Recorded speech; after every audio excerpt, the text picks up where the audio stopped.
विधिमंडळामध्ये आम्ही सर्वजण कशासाठी जातो? तिथं सामान्य लोकांचे प्रश्न आम्हाला मांडता यावेत.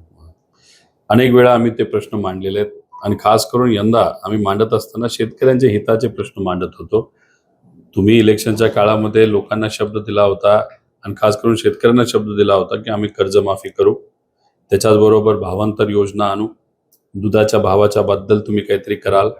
त्याच्याचबरोबर आपण जर बघितलं तर जे विमा कंपनीमधले जे निकष बदलण्यात आलेले ज्याच्यामुळे शेतकऱ्याला नुकसान होणार आहे, ते सुद्धा तुम्ही जे पूर्वीचे निकष आहेत तेच घ्यावेत. कारण का आजची परिस्थिती अशी आहे की गेल्या वेळेस 2.5 कोटी शेतकऱ्यांनी विमा कंपनीबरोबर नाव नोंदणी केली होती.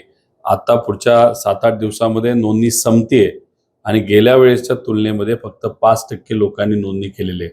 मग शेतकऱ्याची इतकी बिकट परिस्थिती असताना जेव्हा विधिमंडळामध्ये आम्हाला असंही कळतंय की जेव्हा तो व्हिडिओ काढला गेला, त्या व्हिडिओमध्ये आपण जर बघितलं तर शेतकरी आणि पशुसंवर्धन या विषयावर अतिशय महत्त्वपूर्ण चर्चा चालू होती.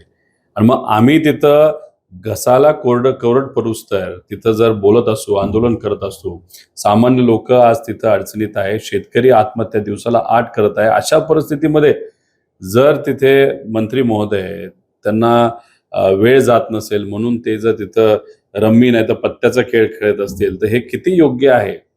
म्हणजे जसं की आपण ते कुठली जंगली रंबी पे आओ ना महाराज असं काही ते त्यांचं स्टेटमेंट आहे असं म्हणावं लागेल.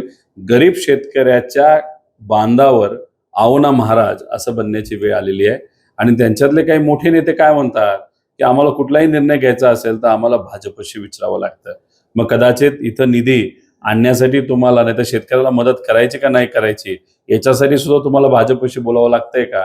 आणि भाजप कदाचित तुम्हाला निधी देत नाही, निधी तुमच्याकडे नाही, करायला कुठलं काम नाही, म्हणून तुम्ही तिथं जंगली रम्मी नाही तर पत्त्याचा खेळ ते सुद्धा विधिमंडळामध्ये जिथं खऱ्या अर्थाने विषय सुटले पाहिजे. तुम्ही तर मंत्री आहात, मंत्री असताना शेतकऱ्याचे विषय सुटण्यापेक्षा तुम्ही जर रम्मी खेळत असाल हे म्हणजे खरंच कुठेतरी आमदारकीची विधिमंडळाची चेष्टा केली असं आपल्याला म्हणावं लागेल. गरिबाची चेष्टा झाल्यासारखं आपल्याला वाटतंय.